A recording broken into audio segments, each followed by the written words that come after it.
നമസ്കാരം. ബിഗ് സ്റ്റോറിയിലേക്ക് സ്വാഗതം.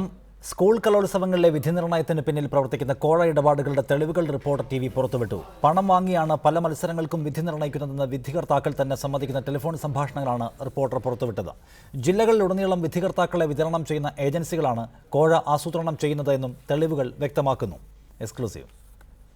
കലോത്സവങ്ങളിൽ വിധികർത്താക്കളെ നൽകുന്നതിനായി ചില ഏജൻസികൾ പ്രവർത്തിക്കുന്നുണ്ടെന്ന് ഞങ്ങൾ നടത്തിയ അന്വേഷണത്തിൽ വ്യക്തമായി. ഏജൻസി പറയുന്ന ടീമിനെ വിജയിപ്പിക്കുകയാണ് വിധികർത്താക്കളുടെ ജോലി. കരാറുറപ്പിച്ച ടീമുകളിൽ നിന്ന് ഏജൻസി പണം വാങ്ങും. പങ്ക് വിധികർത്താക്കൾക്കും നൽകും. കലോത്സവത്തിന്റെ തിരശ്ശീലയ്ക്ക് പിന്നിൽ നടക്കുന്ന ഈ കോഴയെക്കുറിച്ച് വിധികർത്താക്കൾ തന്നെ തുറന്നു പറയുന്ന ടെലിഫോൺ സംഭാഷണമാണിത്. ഇങ്ങനത്തെ കളികൾ നടക്കുന്നുണ്ടെന്നുള്ള കാര്യം നിങ്ങൾക്ക് അറിയുന്നില്ല അൻഷാദ്? അത് എവിടെയാണ് ജോബിന്, അത് എവിടെയാണ് നടക്കാത്തതെന്ന് പറ. അല്ല, എവിടെയാ? ഞാൻ ഇതുവരെ നടത്താൻ പോകാൻ പറ്റില്ല. ജോബിന് നടക്കാത്ത സ്ഥലങ്ങളൊന്നുമില്ല. ജോബ് ഏജൻസിക്ക് നൽകേണ്ട പണത്തിന്റെ കണക്ക് പരിശീലകനായ രാകേഷ് പറയുന്നു. 15 ഏറ്റവും കുറവാണ്.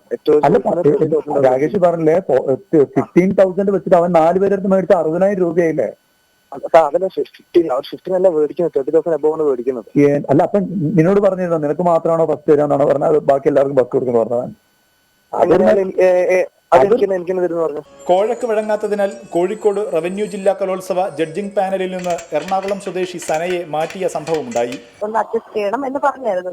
ഞാൻ പറഞ്ഞു സാബുവിന്റെ ഒക്കെ അയച്ചാണെന്നുണ്ടെങ്കിൽ ഞാൻ കണ്ണ് മറച്ചുകൊണ്ട് ഇപ്പോഴേ പറയാം, ചെയ്യൂല. 15,000 രൂപയായിരുന്നു സത്യം പറഞ്ഞ ഓഫർ ചെയ്തത്. കോഴ നൽകാത്തവർക്ക് കലോത്സവത്തിൽ മത്സരിക്കാനാവാത്ത സാഹചര്യമാണുള്ളതെന്ന് പരിശീലകനും 2002 സംസ്ഥാന സ്കൂൾ കലോത്സവ പ്രതിഭയുമായ ജോബിൻ ജോർജ് പറഞ്ഞു. എന്നെയും വന്ന് അപ്രോച്ച് ചെയ്തിരുന്നു. നമ്മളതിന് എതിരായതുകൊണ്ട് വളരെയധികം നമുക്ക് പ്രോബ്ലംസ് വന്നുകൊണ്ടിരിക്കുകയാണ്. കോഴിക്കോട് സ്വദേശിയായ അൻഷാജ് എന്നയാളാണ് കോഴ ഇടപാടിന്റെ ഏജന്റായി പ്രവർത്തിക്കുന്നതെന്ന് ടെലിഫോൺ സംഭാഷണങ്ങളിൽ നിന്ന് വ്യക്തമാണ്. കലയ്ക്ക് പകരം പണമാണ് വിധി നിശ്ചയിക്കുന്നതെങ്കിൽ കോടികൾ മുടക്കി സർക്കാർ കലോത്സവങ്ങൾ നടത്തുന്നത് എന്തിനാണ്? തിരശ്ശീലയ്ക്ക് പിറകിൽ നടക്കുന്ന ഈ അവിഹിത ഇടപെടലുകൾ നിയന്ത്രിച്ചില്ലെങ്കിൽ നമ്മുടെ കലോത്സവങ്ങൾ കലയുടെ ശവപ്പറമ്പായി മാറും. കോഴിക്കോട് നിന്നും കെ.എം. ഷഹീദ്, റിപ്പോർട്ടർ. ഈ വിഷയം ബിഗ് സ്റ്റോറി ചർച്ച ചെയ്യുന്നു. ചർച്ചയിൽ പങ്കെടുക്കുന്നത് ശ്രീ പ്രമോദ് വിധികർത്താവ്, ശ്രീമതി ദിയ സന വിധികർത്താവാണ്, ഒപ്പം dubbing artist Shiju Khan SFI നേതാവ്, ജോബിൻ ജോർജ് നൃത്താധ്യാപകനും മുൻ കലാപ്രതിഭയുമാണ് അദ്ദേഹം, ഒപ്പം ജയ IAS DPIAയും ഈ ചർച്ചയിൽ പ്രതീക്ഷിക്കുകയാണ്. പ്രേക്ഷകർക്കും നേരിട്ട് വോട്ട് രേഖപ്പെടുത്താനുള്ള അവസരമുണ്ട് ഓൺലൈൻ വഴി, ഒപ്പം ഫേസ്ബുക്കിൽ അഭിപ്രായം രേഖപ്പെടുത്താം. ടെലിഫോൺ ലൈനിലൂടെയും ഈ ചർച്ചയിൽ പങ്കെടുക്കാവുന്നതാണ്. ആദ്യം ശ്രീ ജോബിൻ ജോർജ്, താങ്കളാണ് ഈ വിഷയത്തിൽ നേരിട്ട് ബോധ്യമുള്ളയാൾ. ഇത്തരം ക്രമക്കേടുകൾ നടക്കുന്നതിനെക്കുറിച്ച് താങ്കൾക്ക് നേരനുഭവവും ഉണ്ടല്ലോ. ആർക്കും നിയന്ത്രിക്കാൻ കഴിയാത്ത വിധം വലിയ ശൃംഖലയുള്ള വലിയ നെറ്റ്വർക്കുള്ള ഏജൻസികളാണോ ഇതിന് പിന്നിൽ പ്രവർത്തിക്കുന്നത്?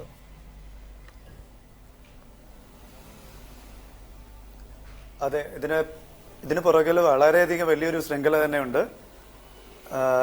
വളരെ കഷ്ടമാണ്. ചെറിയ കുട്ടികളുടെ എല്ലാവിധ മത്സരക്രമങ്ങളും ഇവർ ആദ്യമേ ഫിക്സ് ചെയ്ത് വെച്ച് പൈസ മേടിച്ച് തന്നെയാണ് മുൻപോട്ട് പോകുന്നത്.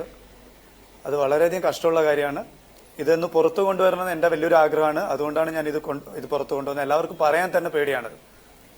ജോബിൻ, ഇക്കാര്യത്തിൽ ഇത് പരിശോധിക്കാനൊക്കെ വിജിലൻസ് സംവിധാനം ഏർപ്പെടുത്തിയിരുന്നു, കർശന നിരീക്ഷണം കൊണ്ടുവരുന്നു എന്നൊക്കെ സർക്കാർ നേരത്തെ വ്യക്തമാക്കിയിരുന്നതാണ്. ഇത്തരം കാര്യങ്ങൾ തടയാൻ മാനുവൽ കർശനമായി നടപ്പാക്കുമെന്നൊക്കെ നേരത്തെ തന്നെ വിദ്യാഭ്യാസ വകുപ്പ് വ്യക്തമാക്കിയതാണ്. അതൊന്നും നടക്കുന്നില്ല എന്നതാണോ? ഏജൻസികളാണ് കംപ്ലീറ്റ് കാര്യങ്ങൾ കൺട്രോൾ ചെയ്യുന്നതെന്ന അവസ്ഥ ഇന്നുവരെയും തുടരുന്നുവെന്നാണ്.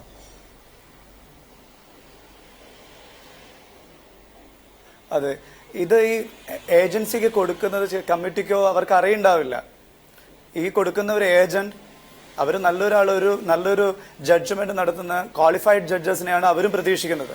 പക്ഷെ അവർ കള്ള സർട്ടിഫിക്കറ്റ് ഉണ്ടാക്കി അവരെയും പറ്റിച്ചാണ് ഇവർ ഇവിടെ വന്നിരുന്ന് ലക്ഷങ്ങളും 30,000 40,000 ലക്ഷങ്ങളും മേടിച്ച് ഈ പ്രശ്നങ്ങൾ ചെറിയ UP സെക്ഷൻ അടക്കം ചെറിയ മൃദംഗം മുതൽ ഇപ്പൊ റിപ്പോർട്ടർ ചാനൽ തന്നെ ചെയ്തു. എല്ലാ ഐറ്റങ്ങൾക്കും ഇവർ ഫിക്സ് ചെയ്ത് വെച്ച് തന്നെയാണ് ചെയ്യുന്നത്. അതുകൊണ്ട് എല്ലാ ജഡ്ജസും ഇതിൽ ഉൾപ്പെടുന്നു എന്നല്ല പറയുന്നത്. പക്ഷെ ഇവർ കൊണ്ടുവരുന്ന ജഡ്ജസാണ് ഇതിൽ ഏറ്റവും കൂടുതൽ.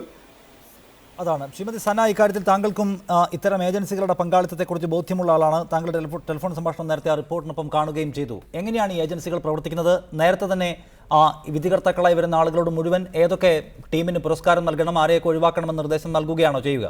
അതെ, തീർച്ചയായിട്ടും. ഇത് ഇപ്പം ഈ വർഷത്തെ മാത്രം പ്രശ്നമല്ല. ഇത് ഇപ്പം എൻ്റെ അറിവിൽ ഞാൻ ജില്ലാ സ്റ്റേറ്റ് മത്സരത്തിൽ മിമിക്രി മോണോആക്ട് ഈ ഐറ്റംസിൽ മത്സരിച്ച് തുടങ്ങിയ സമയം മുതലേ ആക്ച്വലി ഉള്ളതാണ്. അപ്പോൾ ഇപ്പോൾ സർക്കാർ ഇതിന് അഗെയിൻസ്റ്റായിട്ട് എന്തായാലും നിയമ നടപടി കൊണ്ടുവരും എന്നുള്ള ഒരു ഇത് പറഞ്ഞിട്ടുണ്ടായിരുന്നു. പക്ഷേ ഇതുവരെയ്ക്കും അത് പ്രാവർത്തികമായിട്ട് മുന്നോട്ട് വന്നിട്ടില്ല. അത് അവർ പറയുന്നതാണ്. പക്ഷേ ഏജൻസികൾ തന്നെയാണ്, ഈ ഏജൻസി മുഖാന്തരമുള്ള ഒരുപാട് ആൾക്കാർ ഏജൻസികളായിട്ട് പ്രവർത്തിക്കുന്നുണ്ട്.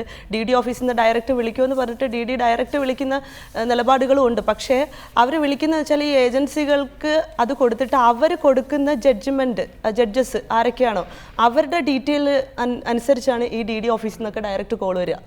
ഈ സ്റ്റേറ്റ് ലെവൽ മത്സരമായാലും ജില്ലാ ലെവൽ മത്സരമായാലും അതുപോലെ സബായാലും സ്കൂൾ തലം മുതൽ വെറും തുച്ഛമായ പേയ്മെൻറ്റിനാണ് ശരിക്കും പറഞ്ഞാൽ സ്കൂൾ തലം മുതലുള്ള ജഡ്ജ്മെൻറ്റ് പാനലുകൾ ഇരിക്കുന്നത്. 1500 രൂപയ്ക്കാണ്, വെറും 1500 രൂപയ്ക്കാണ് ഇപ്പോഴും ഇരിക്കുന്നത്. അതും കിട്ടുന്നുണ്ടോ എന്ന് എനിക്കറിയില്ല. സ്കൂൾ തല മത്സരത്തിന് സബ് ജില്ലയിൽ വന്നു കഴിഞ്ഞാൽ അതൊരു +500 കൂടും. അതിലപ്പുറം ഒരു ഇത് അവിടുന്ന് മാറാറില്ല. പിന്നെ അത് ജില്ലയിൽ വന്നാലും ഒരു 3000 ആയിരിക്കും അത് മാക്സിമം വരുന്നത്. പിന്നെ ആകെപ്പാടെ ഈ ജഡ്ജസിന് കിട്ടുന്നതെന്ന് പറഞ്ഞാൽ ഇതുപോലെ ഏജൻസികൾ സമീപിച്ചിട്ട് ഇപ്പം ഏകദേശം വാല്യുബിൾ ഒരുപോലെയൊക്കെ ഉള്ള കുട്ടികളൊക്കെ തന്നെ ആയിരിക്കും. പക്ഷെ ചെറിയ പ്രശ്നങ്ങൾ ഉണ്ടാവുമായിരിക്കും. അവരെ സ്വാധീനിക്കാൻ എളുപ്പമാണ്, കാരണം അത്രക്കുള്ള വരുമാനം ആ കാര്യത്തിൽ അവർക്ക് കിട്ടുന്നുള്ളൂ എന്നാണ്. അത്തരം സാഹചര്യമുണ്ട്. ഷിജു ഖാൻ, ഇതറിയാം, ഏറെക്കാലമായി കേൾക്കുന്ന പരാതിയാണ് ജഡ്ജസിൻ്റെ ഒന്നുകിൽ അവരുടെ കാര്യക്ഷമത കുറവ്, അല്ലെങ്കിൽ അയോഗ്യതയുള്ളവർ കള്ള സർട്ടിഫിക്കറ്റ് ഉണ്ടാക്കി വരുന്നത്, അല്ലെങ്കിൽ ഇത്തരം ഏജൻസികൾ അവരുടെ നേതൃത്വത്തിൽ ഇടപെടൽ നടത്തി മൊത്തം റിസൾട്ട് അട്ടിമറിക്കുന്നത്. സർക്കാരിൻ്റെ ശ്രദ്ധയിൽ പലതവണ പെടുന്നു. പോലീസ് വിജിലൻസ് അന്വേഷണം നടത്തുന്നു, റിപ്പോർട്ട് നൽകുന്നു. കലാമണ്ഡലത്തിലെ അധ്യാപകർ പോലും ഇത്തരത്തിൽ സ്വാധീനത്തിന് വഴങ്ങിയെന്ന് കണ്ടെത്തുന്നു. മാനുവൽ പ്രകാരം കൂടുതൽ നടപടികളിലേക്ക് പോകാൻ തീരുമാനിക്കുന്നു. പക്ഷേ ഒന്നും നടക്കുന്നില്ല എന്നാണ് വസ്തുത. എന്തുകൊണ്ടാണ് പഴുതടച്ച് ഈ സംവിധാനം ഇപ്പോഴും കൊണ്ടുപോകാൻ നമുക്ക് കഴിയാത്തത്?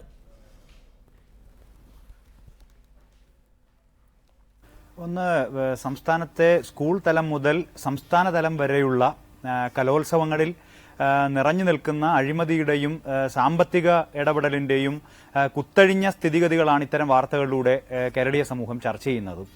ഇത് ഏറ്റവും ഉന്നതമായ മൂല്യങ്ങൾ സംരക്ഷിക്കേണ്ട, സാംസ്കാരിക ബോധം വളർത്തേണ്ടുന്ന കലാകാരന്മാരായിട്ടുള്ള ആളുകൾ, അതിലെ തന്നെ പ്രഗത്ഭമതികളായിട്ടുള്ള ജഡ്ജിമാരായി വരേണ്ടുന്ന ആളുകൾ അവഗണിക്കപ്പെടുകയും കാശ് കൊടുത്താൽ ആർക്കു വേണ്ടിയും വിധി എഴുതുന്ന ആളുകൾ ജഡ്ജിമാരായി വരികയും രേഖകളിൽ കൃത്രിമത്വം കാട്ടി വരികയും ചെയ്യുന്നത് അത്യന്തം ദയനീയവും അപമാനകരവുമായ ഒരു സാഹചര്യമാണ്.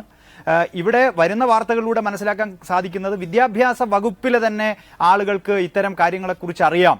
ഡെപ്യൂട്ടി ഡയറക്ടറുടെ ഓഫീസ് ഉൾപ്പെടെയുള്ള കേന്ദ്രങ്ങൾ ഇത്തരം അഴിമതികളുടെ ഭാഗമായി മാറുന്നു, അവരുടെ ഓഫീസ് ദുരുപയോഗപ്പെടുന്നു. ഇതെല്ലാം സാധാരണക്കാരായിട്ടുള്ള വിദ്യാർത്ഥികളെ സംബന്ധിച്ച്, രക്ഷാകർത്താക്കളെ സംബന്ധിച്ച്, അധ്യാപകരെ സംബന്ധിച്ച് അങ്ങേയറ്റം ആശങ്കയോടെ കൂടി മാത്രമേ സമീപിക്കാൻ സാധിക്കൂ. മറ്റൊന്ന്, പഴുതടച്ചു എന്ന് പറയുന്നു. എവിടെയാണ് പഴുത് അടയ്ക്കപ്പെട്ടത്? വിലപേശലല്ലേ നടക്കുന്നത്?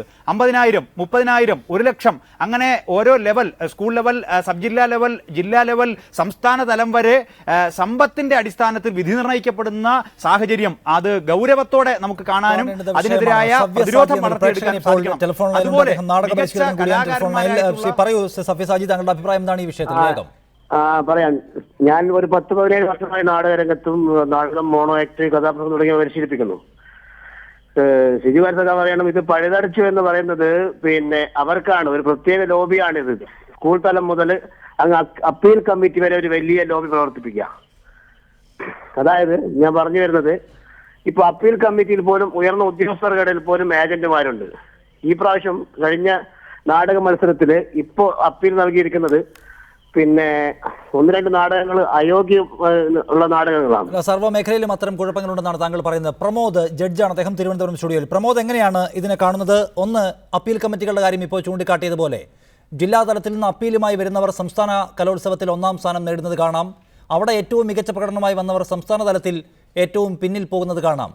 പലപ്പോഴും ചൂണ്ടിക്കാണിക്കപ്പെടുന്നത് ജില്ലാതലത്തിൽ അല്ലെങ്കിൽ താഴെത്തട്ടിലുള്ള ജഡ്ജസിൻ്റെ ഗ്രാഹ്യത കുറവ് കൊണ്ടുണ്ടാവുന്ന പ്രശ്നമാണ് എന്ന നിലയ്ക്കാണ്. അതായത് ഈ ആളുകളുടെ വിധി നിർണ്ണയിക്കുന്ന കാര്യത്തിൽ താഴെത്തട്ടിലായാലും മുകളിലായാലും എല്ലാം ഈ തരത്തിലുള്ള പിഴവ് നിറഞ്ഞു നിൽക്കുകയാണ്. ഓരോ മത്സരം കഴിയുമ്പോഴും ഓരോ ജഡ്ജസും ഇട്ട മാർക്ക് എത്രയാണെന്ന് അപ്പോൾ തന്നെ പരസ്യപ്പെടുത്തണം, അല്ലാതെ ഇത് പരിഹരിക്കാൻ കഴിയില്ല എന്നതടക്കമുള്ള അഭിപ്രായങ്ങളുണ്ട്. സർക്കാരിൻ്റെ ഏതായാലും നിരീക്ഷണം കൊണ്ട് കാര്യമായ ഒരു ഗുണവും ഉണ്ടാകുന്നില്ല എന്ന് കാണുന്നു. പിന്നെ എങ്ങനെയാണ് ഇത് പരിഹരിക്കുക?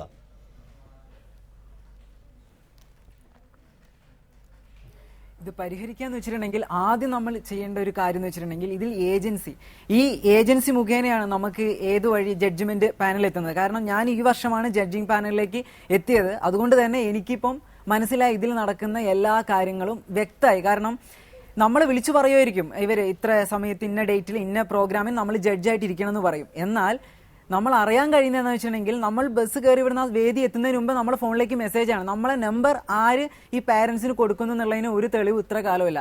നമുക്ക് പറയാം ഇന്ന കോഡ് അല്ലെങ്കിൽ ഇന്ന ഡ്രസ്സ് ഇന്ന സംഭവത്തിലുള്ള കുട്ടിക്ക് പ്രൈസ് കൊടുക്കണം. ഇങ്ങനെ ആദ്യം മുതലേ വന്നെത്തി. ഞാനിപ്പോൾ ഏകദേശം ഈ കഴിഞ്ഞ കേരളോത്സവത്തിലെ സംസ്ഥാന കലോത്സവത്തിലെ ഒരു വിധികർത്താവായിട്ട് എത്തിയിട്ടുണ്ട്. തുടങ്ങിയതേ ഉള്ളൂ. പക്ഷെ ഇപ്പൊ തന്നെ ഇത് എങ്ങനെ ഇതിനെ തരണം ചെയ്യണം? കാരണം ഒന്നും പറയാൻ പറ്റാത്ത അവസ്ഥ. കാരണം അവിടെ ചെല്ലുമ്പോൾ ഇപ്പം ഏറ്റവും കഴിവുള്ള സാറാണ് നമ്മുടെ സാബു സാർ, ഇപ്പൊ ജോബിൻ സാർ എന്നൊക്കെ വെച്ചിട്ടുണ്ടെങ്കിൽ തന്നെ ഏറ്റവും നല്ല കൊറിയോഗ്രാഫറാണ്. കാരണം ഇപ്പൊ സ്റ്റേറ്റ് യൂത്ത് ഫെസ്റ്റിൽ എത്തുമ്പോൾ അവർ ഫസ്റ്റ് അടിച്ചോ സെക്കൻഡ് എന്നുള്ള നിലയിലേക്ക് വരുമ്പോൾ ജില്ല ഇപ്പൊ കഴിഞ്ഞ എക്സാമ്പിൾ കാലിക്കറ്റ് തന്നെ പറയുന്നത് കേട്ടു അഴിമറി. ഞാനത് ഓൾറെഡി അറിയുന്നതാണ് കാലിക്കറ്റ് എന്തായിരിക്കും വിധി വരിക എന്നുള്ളത്. നമ്മളത് മുൻകൂട്ടി കാലിക്കറ്റ് അറിയിക്കുകയും ചെയ്തു. ഇന്ന ഐറ്റത്തിന് ഇന്ന സ്ഥലത്ത് ഇന്ന സമയത്ത് ഇന്ന പ്രൈസ് ആയിരിക്കും വരിക. പക്ഷെ സംഘാടകർക്ക് ഇതൊന്നും ചെയ്യാൻ പറ്റുന്നില്ല. നമുക്ക് എന്ത് ചെയ്യാൻ പറ്റും? ഞാനൊരു ASFന്റെ പ്രവർത്തനം കൂടിയാണ്. പിന്നെ ഇത് എന്താ വെച്ചാല് രക്ഷിതാക്കൾക്ക് കുട്ടികൾക്ക് ഗ്രേസ് മാർക്ക് നേടിക്കൊടുക്കുക സാമ്പത്തിക എറിഞ്ഞ് നടത്തുന്ന ഒരു ഹീനമായ പ്രവൃത്തിയായിട്ടാണ് ഇത് കാണാൻ പറ്റുന്നത്. അതാണ് രക്ഷിതാക്കൾക്ക് കാര്യത്തിൽ അമിത താല്പര്യം ഉണ്ടാവുന്നതിന്റെ ഭവിഷ്യത്ത് കൂടിയാണിത്. ശ്രീ ജോബിൻ ജോർജ്, ഇക്കാര്യത്തിൽ ഏജൻസികൾ വിളിക്കുന്നു, നിങ്ങളുടെ കുട്ടികൾക്ക് വേണമെങ്കിൽ 1ാം സമ്മാനം കരസ്ഥമാക്കി തരാം, അതിന് ഇത്ര രൂപ നൽകണം. ഇപ്പോൾ കോതമംഗലത്ത് നടക്കുന്ന കലോത്സവത്തിൽ നിന്ന് കേട്ട വാർത്ത 35,000 മുതൽ 1 ലക്ഷം രൂപ വരെയാണ് അവിടെ കോഴയെന്നാണ്. അതായത് 35,000 വരെ തരാൻ ആളുണ്ട്, അതിന് മുകളിലേക്കുണ്ടെങ്കിലേ നിങ്ങളുടെ കുട്ടിക്ക് സമ്മാനം കിട്ടൂ. ഇനി അഥവാ നിങ്ങൾ ഈ സമ്മർദ്ദത്തിന് വഴങ്ങുന്നില്ല എങ്കിൽ നിങ്ങളുടെ കുട്ടി എത്ര നല്ല പെർഫോമൻസ് കാഴ്ചവെച്ചാലും സമ്മാനം കിട്ടില്ല എന്ന ഗതികേട് കൂടിയുണ്ടോ? അതെ, നമ്മളോട് തന്നെ അത് പറഞ്ഞുകൊണ്ടിരിക്കുന്നതാണ്. കഴിഞ്ഞ വർഷങ്ങളിലൊക്കെ വളരെ നമ്മളെ ഫോഴ്സ് ചെയ്യാണ്.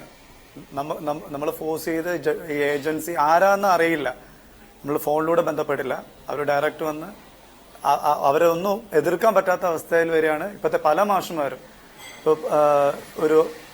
ഇപ്പൊ പറഞ്ഞിരുന്നു രാജേഷ് എന്ന് പറഞ്ഞ മാസ്റ്റർ, അദ്ദേഹമൊക്കെ പ്യുവർ ഹാർട്ടഡ് ആയ മാസ്റ്ററാണ്. അവരിപ്പോൾ നമ്മളോട് ഇന്ന് വിളിച്ചു പറഞ്ഞു അത് അവരുടെ ഏജന്റിനെ കണ്ടുപിടിക്കാൻ വേണ്ടി എന്നോട് സംസാരിച്ചതാണ് നിങ്ങൾ കേട്ടത്.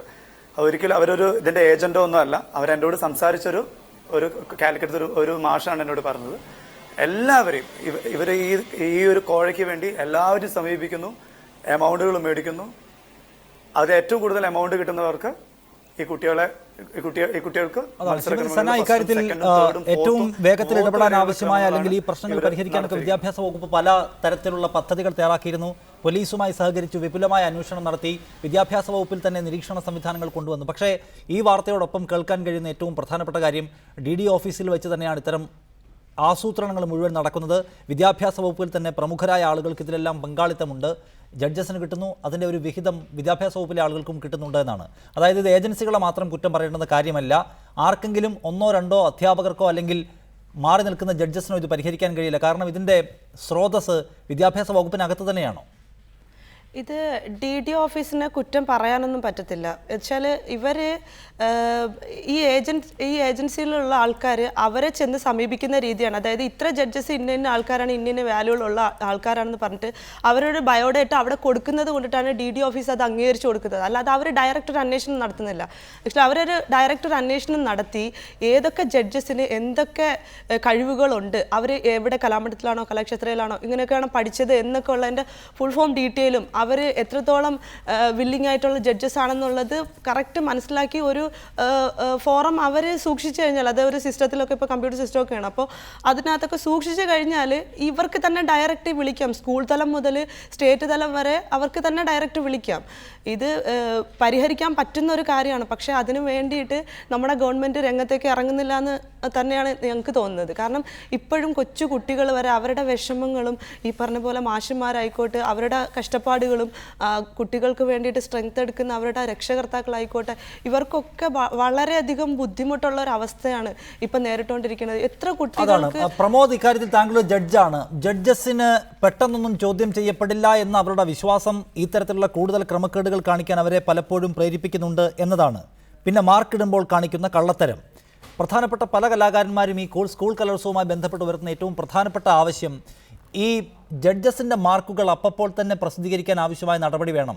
എനിക്ക് ഓരോ ജഡ്ജും എത്ര മാർക്ക് നൽകി എന്നറിയാനുള്ള അവകാശം മത്സരാർത്ഥിക്കുണ്ട്. ഒപ്പം തന്നെ കണ്ടിരിക്കുന്ന പ്രേക്ഷകർക്കും ഇത് വിലയിരുത്താനുള്ള സാമാന്യ ധാരണ ഉണ്ടാകുമല്ലോ. അപ്പോൾ കാണികളെ കൂടി പേടി വേണം ജഡ്ജസിന്. അതുകൊണ്ട് മാർക്ക് അതിവേഗത്തിൽ പ്രസിദ്ധപ്പെടുത്തുക ഏറ്റവും പ്രധാനപ്പെട്ട ഒരു മാർഗമാണ് ഇത് തടയാൻ എന്ന അഭിപ്രായമുണ്ട്. യോജിക്കുന്നുണ്ടോ താങ്കൾ അതിനോട്?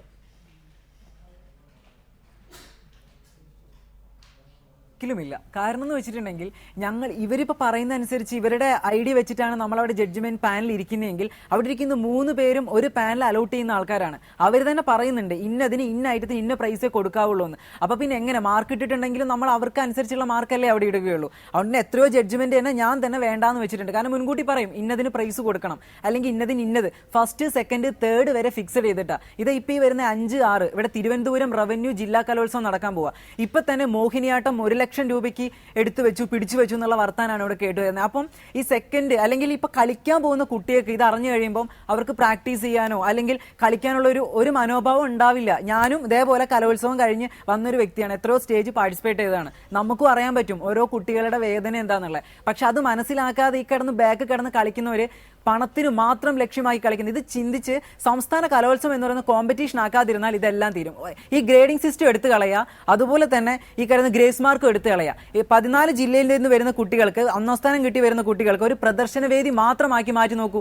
അപ്പം നമുക്ക് മനസ്സിലാക്കാൻ പറ്റും എത്ര പേര് കലയെ സ്നേഹിച്ച് ഈ കലോത്സവ വേദിയിൽ എത്തിച്ചേരുന്നുണ്ടെന്ന്. ജഡ്ജ്മെന്റ് എന്ന് പറയുമ്പോൾ എന്താണ് കാര്യത്തിൽ അഭിപ്രായം? കലോത്സവത്തിന്റെ ആകെ തന്നെ രീതികൾ അഴിച്ചു പണിയേണ്ടതാണ്. ഈ മനോഭാവത്തെ മാറ്റാൻ ഇതിൻ്റെ ക്രൈറ്റീരിയ ആകെ തന്നെ മാറ്റണമെന്ന അഭിപ്രായം അതിലാണോ കൂടുതൽ, ആ വാദഗതിക്കാണോ കൂടുതൽ സാധുതയുള്ളത്? അതോ നമുക്ക് പരിഹരിക്കാവുന്ന ചെറിയ പ്രശ്നങ്ങളാണ്, അത് നമുക്ക് ആത്മാർത്ഥമായി ഇടപെട്ടാൽ പരിഹരിക്കാവുന്നതേ ഉള്ളൂ എന്നതാണോ? എങ്ങനെയാണ് അതിനെ കാണേണ്ടത്?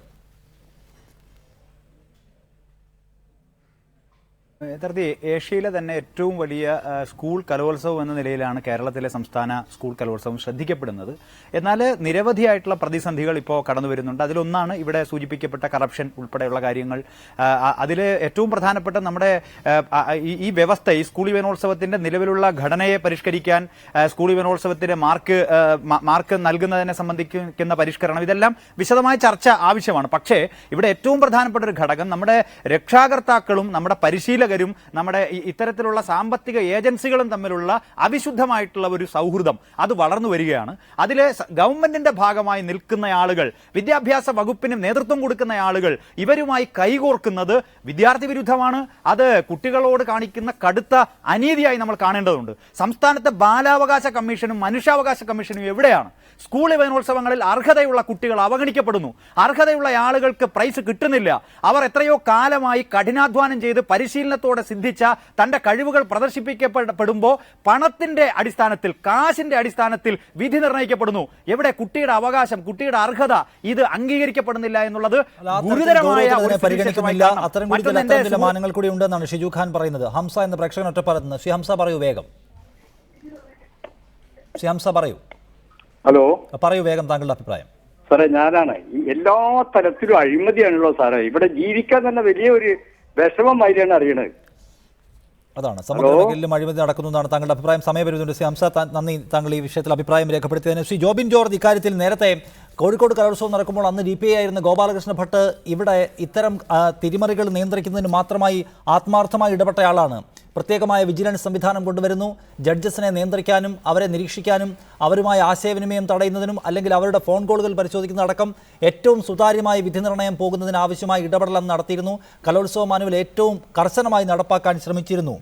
സംസ്ഥാന കലോത്സവത്തിൽ ഇപ്പോഴത്തേതിനേക്കാളും ഈ ജില്ലാ റവന്യൂ കലോത്സവങ്ങളെക്കാളും ഭേദപ്പെട്ട നിലയിൽ സുതാര്യമായും വൃത്തിയായും കാര്യങ്ങൾ പോകുന്നുണ്ടോ? അതോ അവിടെ തുടങ്ങിയത് അവിടെ തന്നെ അവസാനിച്ചു പോയോ? ഇതാരും ഇപ്പോൾ തുടരുന്നില്ലേ?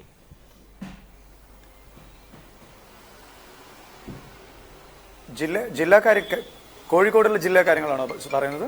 എന്റെ ചോദ്യം ഈ ജില്ലാ കലോത്സവങ്ങളിലും റവന്യൂ കലോത്സവങ്ങളിലുമാണോ ഈ ക്രമക്കേട് കൂടുതൽ? സംസ്ഥാന തലത്തിൽ ഇത് ഏറെക്കുറെ പരിഹരിക്കപ്പെട്ടോ എന്നാണ്. അതെ, കൂടുതലായിട്ട് കാണുന്നത് സ്കൂൾ മുതൽ ജില്ലാ കലോത്സവം വരെയുള്ള സ്ഥലങ്ങളിലാണ് എന്റെ സ്റ്റുഡൻസ് മത്സരിക്കുന്നുണ്ട്. എല്ലാ 7 വർഷമായി തുടർച്ചയായിട്ട് സ്റ്റേറ്റ് യൂത്ത് ഫെസ്റ്റിവൽ 1ാം സ്ഥാനം നേടുന്നുണ്ട്. പക്ഷേ എല്ലാ സ്കൂൾ യൂത്ത് ഫെസ്റ്റിവലുകളിലും ജില്ലകളിലും സബ് ജില്ലകളിലും 3rd പ്രൈസുമായിട്ടാണ് നമ്മുടെ സ്റ്റുഡൻസ് എല്ലാവരും കോർട്ട് വഴി കഷ്ടപ്പെട്ട് കുട്ടികളുടെ എല്ലാ പ്രയത്നങ്ങളും കരച്ചിലും എല്ലാവരെയും, ഒരു കുട്ടികളുടെ അല്ല, ഈ എല്ലാ കുട്ടികളും 3rd പ്രൈസ് കുട്ടികളാണ് അവിടെ ചെന്ന് കഴിഞ്ഞ് പ്രൈസിലേക്ക് വരുന്നത്. അപ്പോൾ ക്രമക്കേടുകൾ നടക്കുന്ന ഏറ്റവും കൂടുതൽ ജില്ലയും സബ് ജില്ലാ സ്കൂൾ സബ് ജില്ലാ തലങ്ങളിലാണ്. അവിടെയാണ് ക്ലിയർ ചെയ്യുന്നത്. ബിഗ് സ്റ്റോറിയിൽ അവസാനമായ ഒരു പ്രേക്ഷകൻ കൂടി, അദ്ദേഹം കോട്ടൺ ഹിൽ സ്കൂളിലെ PT അംഗം കൂടിയാണ്. പേര് വെളിപ്പെടുത്താൻ ആഗ്രഹിക്കുന്നില്ല. പറയൂ സുഹൃത്തെ, താങ്കളുടെ അഭിപ്രായം എന്താണ്? നമസ്കാരം. വിധികർത്താക്കൾ മാത്രമല്ല, വിദ്യാഭ്യാസ വകുപ്പിലെ ഉദ്യോഗസ്ഥന്മാർ പോലും അപ്പീൽ നൽകുന്നതിൽ അഴിമതി നടത്തുന്നുണ്ട്. ഉദാഹരണത്തിന് തിരുവനന്തപുരം സൗത്ത് സബ് ജില്ലാ കലോത്സവത്തിൽ മോഹിനിയാട്ടത്തിൽ കോട്ടൺ സ്കൂളിലെ കുട്ടിക്ക് 2ാം സ്ഥാനമാണ് ലഭിച്ചത്. ആ കുട്ടിക്ക് അപ്പീൽ നൽകിയില്ല. പക്ഷെ കാർമൽ സ്കൂളിലെ 4ാം സ്ഥാനം ലഭിച്ച കുട്ടിക്ക് അപ്പീൽ ലഭിച്ചു. ആ സ്കൂൾ കാർമൽ സ്കൂൾ പോലെയുള്ള സ്വകാര്യ സ്കൂളുകൾ നൽകുന്ന അവർ 15ാം സ്ഥാനത്ത് വന്നാൽ പോലും അവർക്ക് അപ്പീൽ സ്ഥിരമായി ലഭിക്കുന്നുണ്ട്. അതാണ് താങ്കളുടെ അഭിപ്രായം. നന്ദി ചർച്ചയിൽ പങ്കെടുത്തതിന്. സ്കൂൾ കലോത്സവത്തിൽ ക്രമക്കേടുകൾ കൂടി വരുന്നോ എന്നതായിരുന്നു ഇന്നത്തെ ഓൺലൈൻ വോട്ടെടുപ്പിനുള്ള ചോദ്യം. വോട്ടെടുപ്പിൽ പങ്കെടുത്ത 75% ആളുകൾ സ്കൂൾ കലോത്സവങ്ങളിൽ ക്രമക്കേടുകൾ കൂടി വരുന്നു എന്ന അഭിപ്രായം രേഖപ്പെടുത്തിയപ്പോൾ 25% ആളുകൾ മറിച്ചുള്ള അഭിപ്രായമാണ് രേഖപ്പെടുത്തിയത്. വോട്ടെടുപ്പിൽ പങ്കെടുത്ത എല്ലാവർക്കും നന്ദി. ഒപ്പം ഈ ചർച്ചയിൽ പങ്കെടുത്ത ശ്രീ പ്രമോദ്, ശ്രീ സന, ഷിജു ഖാൻ, ജോബിൻ ജോർജ് പ്രത്യേക നന്ദി രേഖപ്പെടുത്തുന്നു. ഇടവേളയ്ക്ക് ശേഷം ന്യൂസ് ടുഡേ കാണാം. ബിഗ് സ്റ്റോറി അവസാനിക്കുന്നു. നന്ദി, നമസ്കാരം.